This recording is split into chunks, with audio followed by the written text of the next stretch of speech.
नमस्कार दोस्तों, आज मैं कृष्णपाल सिंह, सहायक आचार्य भूगोल, आज आपके सामने उपस्थित हूँ एक नए टॉपिक के साथ। और आज हमारा टॉपिक है वायु दाब की पेटियाँ। आज हम जो है वायु दाब की पेटियों के बारे में अध्ययन करेंगे। तो सबसे पहले हम ये समझते हैं कि वायु दाब होता क्या है, वायु दाब की परिभाषा क्या है।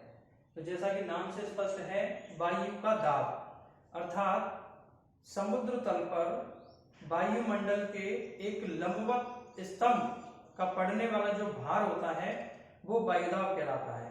हमारे जो वायुमंडल है, यदि इस वायुमंडल की समस्त ऊंचाई को एक लंबवत कॉलम में विभक्त कर दें तो उस लंबवत कॉलम का समुद्र तल पर जितना वजन पड़ेगा वो वायुदाब कहलाता है।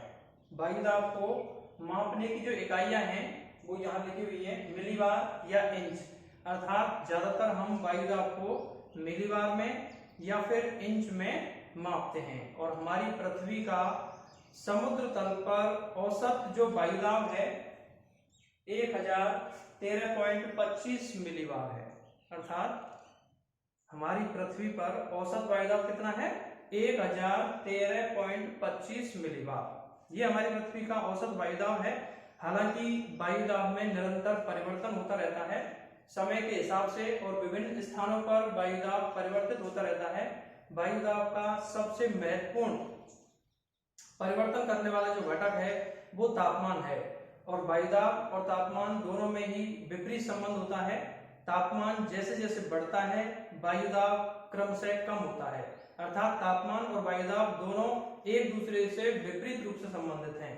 तापमान बढ़ेगा तो वायुदाब घटेगा, और यदि तापमान घटेगा तो वायुदाब बढ़ेगा। आज हम यहाँ पर पृथ्वी पर पाई जाने वाली वायुदाब की प्रमुख पेटियों का अध्ययन करेंगे।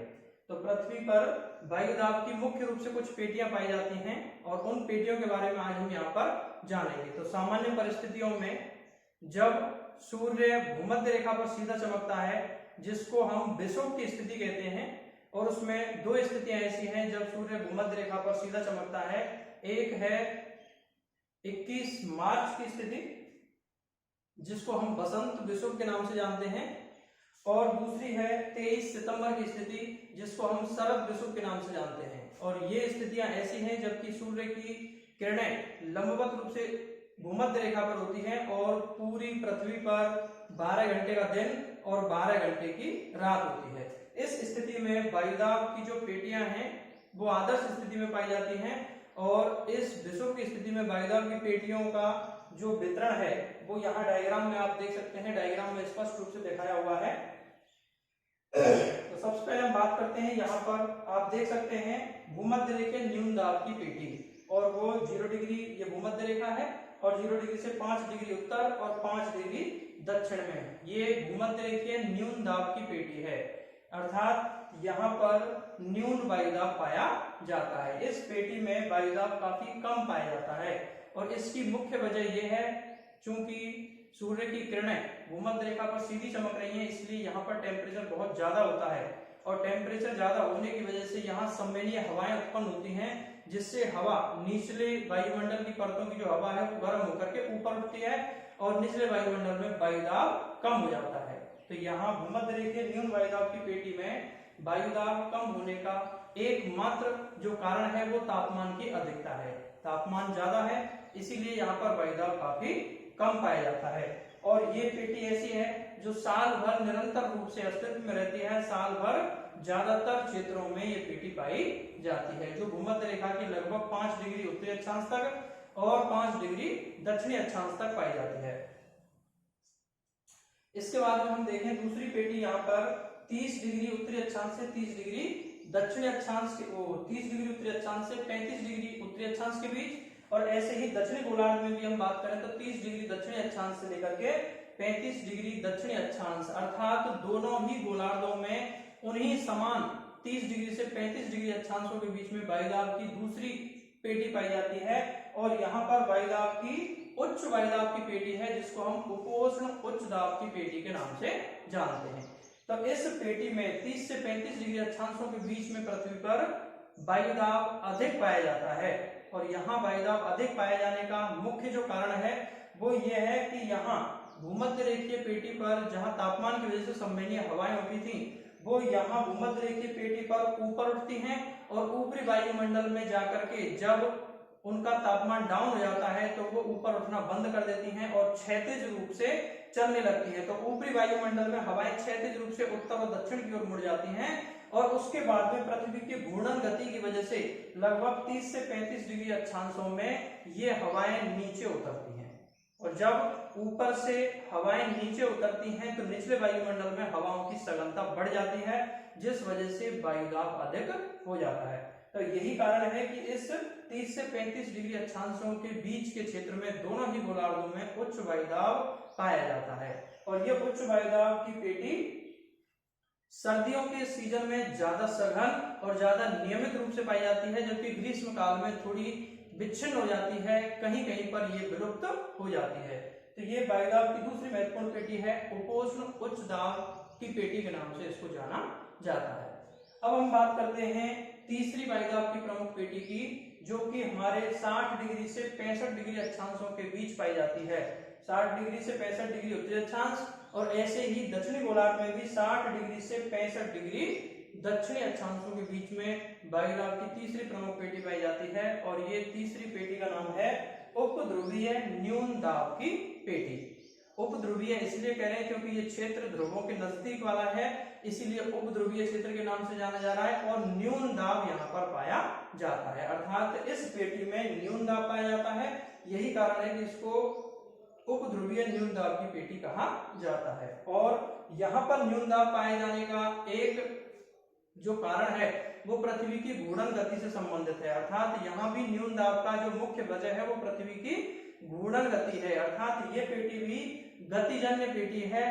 यहाँ भी न्यून दाब का सबसे बड़ा जो कारण है वो पृथ्वी की घूर्णन गति है, क्योंकि पृथ्वी जब घूर्णन करती है तो लगभग 60 से 65 डिग्री अक्षांशों के आसपास की हवा यहाँ से बिखेर दी जाती है और यहाँ से हवा बिखर करके उत्तर और दक्षिण की ओर जो है पलायन कर जाती है और इन क्षेत्रों में हवा कम रह जाती है, अर्थात इन क्षेत्रों में वायु विरल होने की वजह से यहाँ न्यून वायुदाब का विकास होता है। और यही कारण है कि 60 से 65 डिग्री अक्षांशों के बीच दोनों ही गोलार्धों में न्यून वायुदाब की पेटी पाई जाती है। और चौथी महत्वपूर्ण पेटी की हम बात करें जो कि ध्रुवीय क्षेत्रों में है, ध्रुवों के नजदीक वाले इलाकों में उच्च वायुदाब की पेटी का विकास होता है।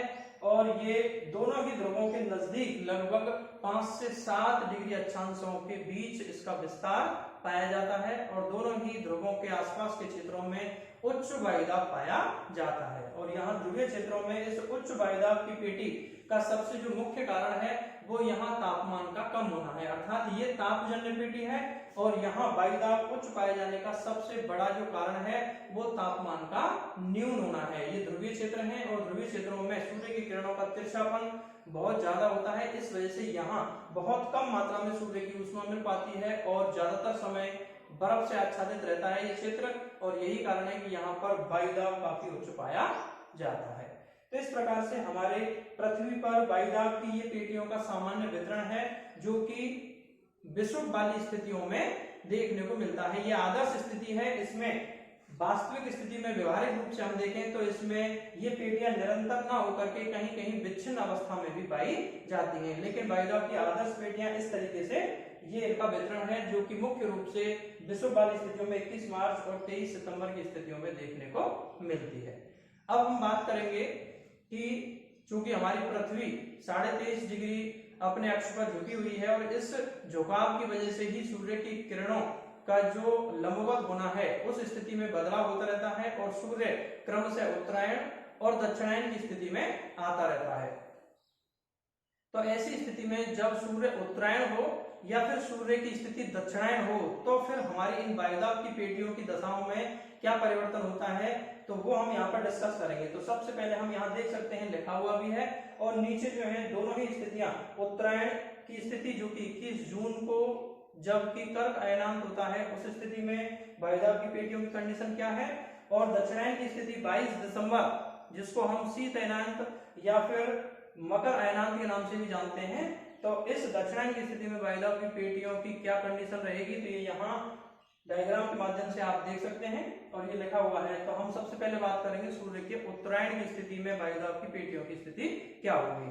तो उत्तरायण का मतलब यह है कि जब सूर्य की किरणें उत्तरी गोलार्ध में लंबवत होती हैं। तो 21 मार्च को सूर्य भूमध्य रेखा पर सीधा चमकता है और 21 मार्च के बाद में क्रमशः सूर्य उत्तरी गोलार्ध की ओर लंबवत होने लगता है, जिसको हम उत्तरायण की स्थिति कहते हैं। इस उत्तरायण की स्थिति में क्रमशः सूर्य की किरणों का झुकाव उत्तरी गोलार्ध की ओर बढ़ता जाता है और धीरे धीरे करके 21 जून की स्थिति में सूर्य कर्क रेखा पर लंबवत चमकता है, अर्थात सर्वाधिक उत्तरायण 21 जून को ही सूर्य होता है, जबकि सूर्य की किरणें 23.5 डिग्री उत्तरी अक्षांश कर्क रेखा पर लंबवत चमकती हैं। इस स्थिति को हम कर्क अयनांत भी कह सकते हैं या कहते हैं। और इस उत्तरायण की स्थिति में वायुदाब की समस्त जो पेटियां हैं वो 5-5 डिग्री उत्तर की ओर खिसक जाती हैं, अर्थात उत्तरायण की स्थिति में वायुदाब की सारी पेटियों में 5-5 डिग्री का उत्तर की ओर खिसकाव हो जाता है और उसकी मुख्य वजह सूर्य की किरणों का उत्तर की ओर झुक जाना है या सूर्य का उत्तरायण हो जाना है। तो यहाँ हम डायग्राम में देख सकते हैं उत्तरायण की स्थिति में जो भूमध्य रेखीय पेटी सामान्य अवस्था में 5 डिग्री दक्षिण से 5 डिग्री उत्तर के बीच में थी, वो उत्तरायण की स्थिति में भूमध्य रेखीय न्यूनदाब 0 डिग्री से लेकर के 10 डिग्री उत्तरी अक्षांश तक हो जाता है, अर्थात भूमध्य रेखीय न्यूनदाब की पेटी 5 डिग्री उत्तर की ओर खिसक जाती है। ऐसे ही अन्य जो पेटियां हैं, जैसे उपोष्ण उच्च दाब की बात करें तो उत्तरी गोलार्ध में उपोष्ण उच्च दाब जो सामान्य अवस्था में 30 से 35 डिग्री उत्तरी अक्षांश के बीच में था, वो अब 35 से 40 डिग्री उत्तरी अक्षांश के बीच में स्थित हो जाती है, अर्थात उपोष्ण उच्च वायुदाब की पेटी में भी 5 डिग्री उत्तर की ओर खिसकाव हो जाता है। वहीं यदि हम उपध्रुवीय न्यूनदाब की बात करें तो सामान्य परिस्थितियों में उपध्रुवीय न्यूनदाब 60 डिग्री से 65 डिग्री उत्तरी अक्षांश के बीच में है और उत्तरायण की स्थिति में इस पेटी में भी 5 डिग्री उत्तर की ओर खिसकाव हो जाता है। और ये पेटी 60 डिग्री से 65 डिग्री की बजाय 65 से 70 डिग्री उत्तरी अक्षांशों के बीच में स्थित हो जाती है। जबकि जो ध्रुवीय उच्च दाब की पेटी है, चूंकि ये लास्ट है, पृथ्वी का छोर एक तरह से कह सकते हैं कि ध्रुवों के बाद में पृथ्वी का आगे कोई हिस्सा नहीं है, इसीलिए इस पेटी में कोई खिसकाव नहीं होता। तो इस उत्तरायण और दक्षिणायन की स्थिति में जो ध्रुवीय वायुदाब की पेटियां हैं, उन पेटियों को छोड़ करके शेष मध्य वाली जो 5 पेटियां हैं, इनमें 5-5 डिग्री का खिसकाव हो जाता है। तो ये उत्तरायण की स्थिति थी। अब यदि हम बात करें दक्षिणायन की, और दक्षिणायन का मतलब 21 जून के बाद में सूर्य वापस से भूमध्य रेखा की ओर अग्रसर होने लगता है, अर्थात पृथ्वी के झुकाव के हिसाब से सूर्य की स्थिति भूमध्य रेखा की ओर आने लगती है और 23 सितंबर को सूर्य वापस से भूमध्य रेखा पर आ जाता है और 23 सितंबर के बाद में सूर्य का झुकाव दक्षिणी गोलार्ध की ओर होने लगता है, अर्थात सूर्य दक्षिणायन होने लगता है और 23 सितंबर के बाद क्रम से धीरे धीरे करके सूर्य की किरणों का जो लंबवत स्थिति है वो दक्षिणायन होती हुई 22 दिसंबर को जाकर के मकर रेखा 23.5 डिग्री दक्षिण अक्षांश पर सूर्य की किरणें लंबवत हो जाती हैं और ये सूर्य की सर्वाधिक दक्षिणायन स्थिति होती है, जिसको हम मकर अयनांत के नाम से भी जानते हैं। और इस दक्षिणायन की स्थिति में वायुदाब की पेटियों में भी 5-5 डिग्री का दक्षिण की ओर खिसकाव हो जाता है, अर्थात वायुदाब की पेटियां जो 23 सितंबर को इस आदर्श स्थिति में थी, वो दक्षिणायन की स्थिति में 22 दिसंबर के आसपास हम बात करें तो वो सारी पेटियां 5-5 डिग्री दक्षिण की ओर खिसक जाती हैं, 5-5 डिग्री दक्षिण की ओर विस्थापित हो जाती हैं। और इस स्थिति में हम बात करें तो यहाँ देख सकते हैं दक्षिणायन की स्थिति 22 दिसंबर की है और 22 दिसंबर को जो ये उत्तरी गोलार्ध की पेटियां दिखाई गई हैं, यहाँ पर जो पेटियां हैं वो उत्तरी गोलार्ध की वायुदाब की पेटियां यहाँ पर दिखाई गई हैं। तो उत्तरी गोलार्ध में यहाँ जो भूमध्य रेखीय न्यूनदाब की पेटी है, तो भूमध्य रेखीय न्यूनदाब जो कि सामान्य परिस्थितियों में 5 डिग्री से 5 डिग्री उत्तर से दक्षिण अक्षांशों के बीच में स्थित होती है, वो दक्षिणायन की स्थिति में 0 डिग्री से 10 डिग्री दक्षिणी अक्षांश के बीच में स्थित हो जाती है, अर्थात जहां सामान्य परिस्थितियों में इस भूमध्य रेखीय न्यूनदाब की पेटी का विस्तार 5 डिग्री दक्षिण तक था, दक्षिणायन की स्थिति में भूमध्य रेखीय न्यूनदाब की पेटी 5 की बजाय 10 डिग्री दक्षिणी अक्षांश तक स्थित हो जाती है, अर्थात ये भूमध्य रेखीय पेटी का 5 डिग्री दक्षिण की ओर खिसकाव हो जाता है, 5 डिग्री दक्षिण की ओर विस्थापन हो जाता है। ऐसे ही जो उपोष्ण उच्च दाब की उत्तरी गोलार्ध की पेटी है, जो सामान्य परिस्थितियों में 30 से 35 डिग्री उत्तरी अक्षांश थी, वो 5 डिग्री दक्षिण की ओर खिसक जाती है और 30 से 35 की बजाय 25 से 30 डिग्री उत्तरी अक्षांश में स्थित हो जाती है। ऐसे ही उपध्रुवीय न्यूनदाब की बात करें तो उपध्रुवीय न्यूनदाब की जो पेटी है उत्तरी गोलार्ध में, तो उत्तरी गोलार्ध में इसकी सामान्य स्थिति 60 से 65 डिग्री उत्तरी अक्षांश है, लेकिन दक्षिणायन की स्थिति में ये 5 डिग्री दक्षिण की ओर खिसक जाती है और 5 डिग्री दक्षिण की ओर खिसक करके ये 55 से 60 डिग्री उत्तरी अक्षांश के बीच में स्थित हो जाती है, जबकि ध्रुवीय उच्च दाब की पेटी पर कोई प्रभाव नहीं पड़ता है, क्योंकि अभी मैंने पहले भी बताया कि ध्रुवीय उच्च दाब की पेटियों को छोड़ करके शेष जो पेटियां हैं वो 5-5 डिग्री उत्तर या दक्षिण की ओर खिसक जाती हैं। तो इस प्रकार से हमारी पृथ्वी पर वायुदाब की ये पेटियां पाई जाती हैं और इन वायुदाब की पेटियों का हमारी पृथ्वी के जो वायु संचार है इस वायु संचार पर प्रभाव पड़ता है। तो चूंकि हमें आगे मौसम और अन्य विभिन्न प्रकार के तत्वों के बारे में अध्ययन करना है, तो उस सब चीज के लिए हमें वायुदाब की पेटियों का ज्ञान होना आवश्यक है।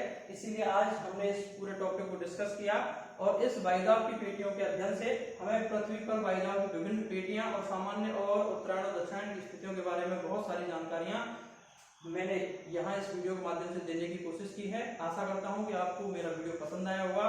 अब आगे हम मिलते हैं अगले नए वीडियो के साथ। धन्यवाद।